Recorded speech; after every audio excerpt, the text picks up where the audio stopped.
ನಮಸ್ಕಾರ, ಹೇಗಿದ್ದೀರಾ ಸ್ನೇಹಿತರೆ? ಪ್ರಯಾಗ್ರಾಜ್ನಲ್ಲಿ ಮಹಾಕುಂಭ ಮೇಳ ನಡೀತಾ ಇದೆ. ಎಲ್ಲಾ ರಾಜ್ಯ ಮತ್ತು ದೇಶಗಳಿಂದ ಜನ ಅಲ್ಲಿ ಬಂದು ಸ್ನಾನವನ್ನು ಮಾಡಿ ಪುನೀತರಾಗ್ತಾ ಇದ್ದಾರೆ. ಈ ಸಂದರ್ಭದಲ್ಲಿ ಅದಕ್ಕೆ ಸಂಬಂಧಪಟ್ಟಂತೆ ಹಲವಾರು ಜನ ಬೇರೆ ಬೇರೆ ರೀತಿಯಾದಂತಹ ಪ್ರತಿಕ್ರಿಯೆಗಳನ್ನ ಕೂಡ ಕೊಡ್ತಾ ಇದ್ದಾರೆ. ಅದೇನೇ ಆಗ್ಲಿ, ಅಲ್ಲಿಗಂತೂ ಬರ್ತಾ ಇರುವಂತಹ ಜನಸಾಗರ ಕಮ್ಮಿ ಆಗ್ತಾನೆ ಇಲ್ಲ. ಇಲ್ಲಿವರೆಗೆ ಹೆಚ್ಚು ಕಡಿಮೆ 41 ಕೋಟಿ ಜನ ಅಲ್ಲಿ ಸ್ನಾನ ಮಾಡಿದ್ದಾರೆ ಅಂತೇಳಿ ಹೇಳ್ತಾ ಇದ್ದಾರೆ. ಒಂದು ಚಿಕ್ಕ ಜಾಗದಲ್ಲಿ 41 ಕೋಟಿ ಜನ. ಈಗ ಈ ಯಾವಾಗಿಂದ ಶುರು ಆಯ್ತು ಅಂದ್ರೆ 13ನೇ ತಾರೀಕು ಪ್ರಾರಂಭ ಆಯ್ತಲ್ಲ ಜನವರಿ, ಅಲ್ಲಿಂದ ಇಲ್ಲಿವರೆಗೆ ಬಂದು ಸ್ನಾನ ಮಾಡಿ ಹೋಗಿದ್ದಾರೆ ಅಂತ ಹೇಳಿದ್ರೆ ಅಲ್ಲಿರುವಂತಹ ವ್ಯವಸ್ಥೆ ಬಗ್ಗೆ ಕೂಡ ನಾವು ಯೋಚನೆ ಮಾಡ್ಬೇಕಾಗಿ ಬರ್ತದೆ. ಅಂದ್ರೆ ಅಚ್ಚುಕಟ್ಟಾದಂತ ವ್ಯವಸ್ಥೆಯನ್ನ ಮಾಡಿದ್ರು. ಆದ್ರೂ ಬಿಡಿ, ಟೀಕೆ ಮಾಡೋರು ಮಾಡ್ತಾ ಇರ್ತಾರೆ. ಹಾಗಾಯ್ತು, ಅವಘಡ ಆಯ್ತು, ಈ ತರ ಆಯ್ತು ಅಂತ ಹೇಳ್ತಾ ಇದ್ದಾರೆ. ಕೆಲವರು ಅದನ್ನೇ ಹಿಡ್ಕೊಂಡು ದೊಡ್ಡ ದೊಡ್ಡ ಪ್ರಪಗಂಡ ಮಾಡ್ಕೊಂಡು ಹೋಗ್ತಾ ಇದ್ದಾರೆ. ಅದ್ ಏನೇ ಮಾಡ್ಕೊಳ್ಳಿ ಅವರು, ಆದ್ರೂ ಕೂಡ ಅಲ್ಲಿ ಅಚ್ಚುಕಟ್ಟಾದಂತ ವ್ಯವಸ್ಥೆ ಇದೆ ಅಂತೇಳಿ ಹೋಗಿ ಬಂದವರು ಹೇಳ್ತಾ ಇದ್ದಾರೆ. ಸಣ್ಣ ಪುಟ್ಟ ಲೋಪದೋಷಗಳು ಇದ್ದೇ ಇರ್ತದೆ, ಯಾಕಂದ್ರೆ ಇದು ಬಹುದೊಡ್ಡದಾದಂತಹ ಒಂದು ಜಾತ್ರೆ ಅಂತಲೇ ಹೇಳ್ಬೋದು. ಇಲ್ಲಿ ಬರುವಂತ ಎಲ್ಲರನ್ನು ತೃಪ್ತಿಪಡಿಸ್ಲಿಕ್ಕೆ ಯಾರ ಕೈಲೂ ಸಾಧ್ಯ ಇಲ್ಲ. ಸಣ್ಣ ಪುಟ್ಟ ಲೋಪದೋಷಗಳು ಇದ್ದೇ ಇರ್ತದೆ. ಅದೇನೇ ಇರಲಿ, ಈಗ ನಾನು ಮಾತಾಡ್ಲಿಕ್ಕೆ ಹೊರಟಿದ್ದು ಏನು ಅಂತ ಹೇಳಿದ್ರೆ, ಇತ್ತೀಚೆಗೆ ಮಲ್ಲಿಕಾರ್ಜುನ್ ಖರ್ಗೆ ಅವರು ಹೇಳಿದ್ದು ನಿಮ್ಗೆ ಗೊತ್ತಿರಬಹುದು. ಅಂದ್ರೆ ಅಮಿತ್ ಶಾ ಮತ್ತೆ ಮೋದಿ ಅವರ ಬಗ್ಗೆ ಹೇಳಿದ್ರು.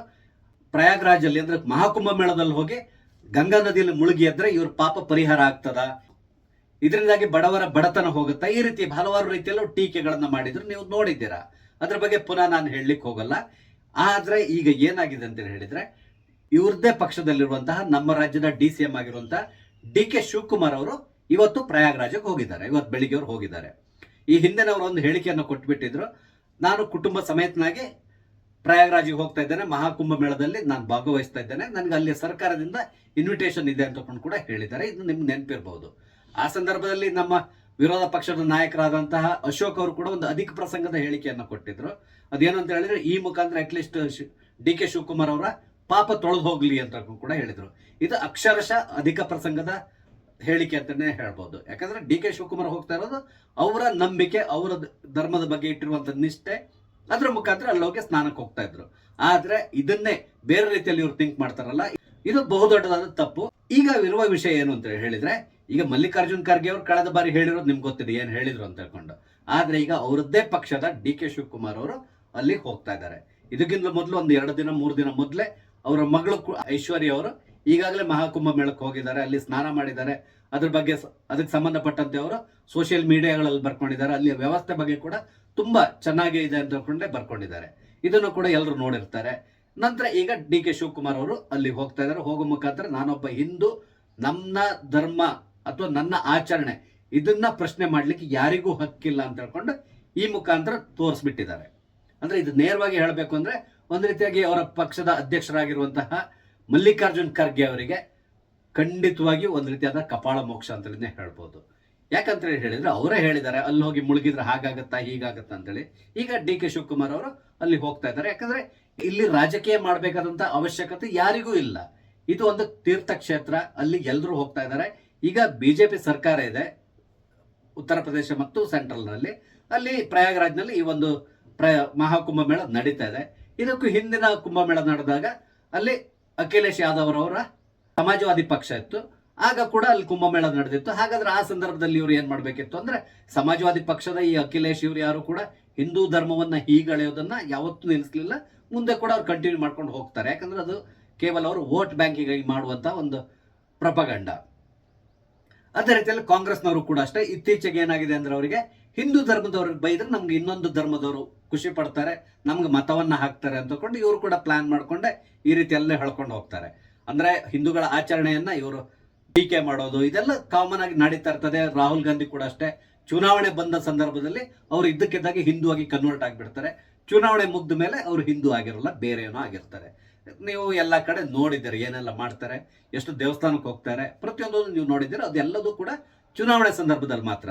ಅದೇ ರೀತಿಯಲ್ಲಿ ಈ ಮಲ್ಲಿಕಾರ್ಜುನ್ ಖರ್ಗೆ ಇವರು ಕೂಡ ಅಷ್ಟೇ. ಇವರಿಗೆ ಒಂದು ಇತ್ತೀಚೆಗೆ ಅವ್ರು ಕೊಡುವಂತ ಹೇಳಿಕೆಗಳು ಇದನ್ನೆಲ್ಲ ನೋಡಿದ್ರೆ ಗೊತ್ತಾಗ್ತದೆ, ಎಲ್ಲೋ ಸ್ವಲ್ಪ ಅರಳು ಮರಳು ಪ್ರಾರಂಭ ಆಗಿದೆ. ಅವರಿಗೆ ತಾನು ಏನ್ ಮಾತಾಡ್ತಾ ಇದ್ದೇನೆ ಅನ್ನೋದು ಅವ್ರಿಗೆ ಗೊತ್ತಿರಲ್ಲ, ಈ ರೀತಿ ಅನ್ಸ್ಲಿಕ್ಕೆ ಶುರುವಾಗಿದೆ. ಇತ್ತೀಚಿನ ಕೆಲವೊಂದು ಅವ್ರು ಕೊಟ್ಟ ಹೇಳಿಕೆಗಳನ್ನ ನೀವು ಟ್ಯಾಲಿ ಮಾಡಿ ನೋಡಿದ್ರೆ ಗೊತ್ತಾಗ್ತದೆ, ಎಲ್ಲೋ ಸ್ವಲ್ಪ ಹೆಚ್ಚು ಕಡಿಮೆ ಇದೆ ಅನಿಸ್ತದೆ.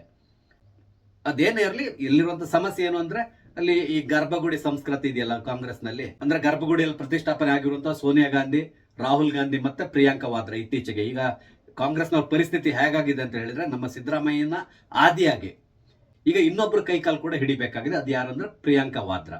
ಈಗ ಅವ್ರಿಗೆ ಗೆದ್ದು MP ಕೂಡ ಆಗಿದ್ದಾರೆ. ಅದೇ ರೀತಿಯಲ್ಲಿ ಆಕ್ಟಿವ್ ಪೊಲಿಟಿಕ್ಸ್ ನಲ್ಲಿ ಈಗ ಇರೋದ್ರಿಂದ ಈಗ ಹೋಗಿ ಅವ್ರದ್ದು ಕೂಡ ಆಶೀರ್ವಾದ ಇವರೆಲ್ಲರೂ ಪಡ್ಕೋಬೇಕಾಗ್ತದೆ. ಇಲ್ಲ ಅಂದ್ರೆ ಚುನಾವಣೆ ಸಂದರ್ಭದಲ್ಲೂ ಅಥವಾ ಬೇರೆ ಬೇರೆ ರಾಜಕೀಯವಾಗಿ ಇವ್ರಿಗೆ ಸಮಸ್ಯೆಗಳು ಉಂಟಾಗ್ತದೆ.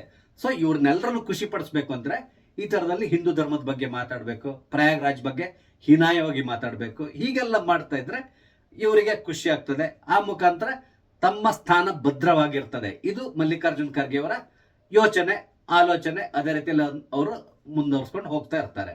ಅದೇನೇ ಇರಲಿ, ಇವರು ಈ ರೀತಿ ಹೇಳಿದ್ಮೇಲೂ ಕೂಡ DK ಶಿವಕುಮಾರ್ ಅವರು ನಿಮ್ಮ ಹೇಳಿಕೆಗೂ ನನ್ನ ಧರ್ಮ ಮತ್ತು ನನ್ನ ನಂಬಿಕೆಗೂ ಸಂಬಂಧ ಇಲ್ಲ ಅಂತೇಳಿ ಹೇಳ್ಕೊಂಡು ನೇರವಾಗಿ ಈಗ ಪ್ರಯಾಗ್ರಾಜ್ಗೆ ಹೋಗಿದ್ದಾರೆ.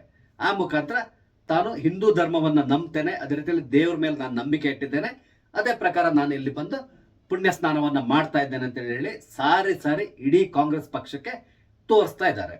ಅದು ಬಿಟ್ರೆ ಬೇರೆ ಇನ್ಯಾರು ಕಾಂಗ್ರೆಸ್ ಪಕ್ಷದವ್ರು ಹೋಗಿದ್ದನ್ನು ನಾನು ಕರ್ನಾಟಕದಿಂದ ಹೋಗಿದ್ದು ಇಲ್ಲಿವರೆಗೆ ನನಗೆಲ್ಲ ತಿಳಿದು ಬಂದಿಲ್ಲ. ಅಥವಾ ಅವ್ರು ಹೋಗಿ ಅವರಷ್ಟು ಅವ್ರು ಸೈಲೆಂಟ್ ಆಗಿ ಹೋಗಿ ಬಂದಿರಬಹುದು, ಹೇಳಲಿಕ್ಕೆ ಸಾಧ್ಯ ಇಲ್ಲ. ಅದೇನೇ ಇರಲಿ, DK ಶಿವಕುಮಾರ್ ಅವರು ಮಹಾಕುಂಭ ಮೇಳಕ್ಕೆ ಹೋಗಿ ಈ ಪುಣ್ಯ ಸ್ನಾನದಲ್ಲಿ ಭಾಗವಹಿಸ್ತಾ ಇರೋದ್ರಿಂದ ಸಮಸ್ತ ಹಿಂದೂಗಳಿಗಂತೂ ಖಂಡಿತವಾಗಿ ಖುಷಿಯಾಗಿರುತ್ತೆ. ಯಾಕಂದ್ರೆ ಇದು ಪಕ್ಷಾತೀತವಾಗಿ ನಡೀತಾ ಇರುವಂತದ್ದು. ಆ ಪಕ್ಷದವ್ರು ಬರಬಾರ್ದು, ಈ ಪಕ್ಷದವ್ರು ಬರಬಾರ್ದು, ಈ ರೀತಿ ಏನೂ ಇಲ್ಲ. ಅಥವಾ ಯಾರು ಬೇಕಾದ್ರೂ ಬರ್ಬೋದು, ಅಲ್ಲಿ ನಂಬಿಕೆ ಇರಬೇಕಷ್ಟೇ. ಆ ರೀತಿಯಲ್ಲಿ ನಡೀತಾ ಇರುವಂತಹ ಈ ಕುಂಭಮೇಳ, ಇದರಲ್ಲಿ DK ಶಿವಕುಮಾರ್ ಅವರು ಭಾಗವಹಿಸಿದ್ದಾರೆ. ಅವರಿಗೆ ದೇವರು ಒಳ್ಳೇದ್ ಮಾಡಲಿ, ಮುಂದಿನ ದಿನಗಳಲ್ಲಿ ಅವರಿಗೆ ಯಶಸ್ಸು ಸಿಗ್ಲಿ, ಕರ್ನಾಟಕದ ಮುಖ್ಯಮಂತ್ರಿ ಆಗ್ಲಿಕ್ಕೆ ಅವರು ಈ ರೇಸ್ನಲ್ಲಿದ್ದಾರೆ. ಮುಂದಿನ ದಿನಗಳಲ್ಲಿ ದೇವರ ಆಶೀರ್ವಾದದಿಂದ ಆ ಸ್ಥಾನ ಕೂಡ ಅವ್ರಿಗೆ ಸಿಗ್ಬಹುದು. ಬಟ್ ಯಾವ ಪಕ್ಷದಿಂದ ಸಿಗ್ತದೆ ಅದು ಗೊತ್ತಿಲ್ಲ. ಅದಕ್ಕೆ ಆ ಪಕ್ಷದವರು ನಿರ್ಧಾರ ಮಾಡ್ಬೇಕಾದ್ರೆ ಕಾಂಗ್ರೆಸ್ನಿಂದ ಸಿಗ್ತದ ಅಥವಾ ಬೇರೆ ಪಕ್ಷಕ್ಕೆ ಹೋಗಿ ಅಲ್ಲಿಂದ ಅವ್ರು ಮುಖ್ಯಮಂತ್ರಿ ಆಗ್ಬೇಕಾಗ್ತದ, ಅದು ಮುಂದಿನ ದಿನಗಳಲ್ಲಿ ನಾವು ಕಾದ್ ನೋಡ್ಬೇಕಾಗಿದೆ. ಸ್ನೇಹಿತರೆ, ನಾನು ಹಂಚ್ಕೊಂಡಂತ ವಿಷಯ ನಿಮ್ಗೆ ಇಷ್ಟ ಆದ್ರೆ ದಯವಿಟ್ಟು ಲೈಕ್ ಮಾಡಿ, ಶೇರ್ ಮಾಡಿ. ಅದೇ ರೀತಿಯಲ್ಲಿ ದಯವಿಟ್ಟು ನನ್ನ ಚಾನಲ್ ಸಬ್ಸ್ಕ್ರೈಬ್ ಮಾಡಿ. ನಮಸ್ತೆ, ಜೈ ಹಿಂದ್.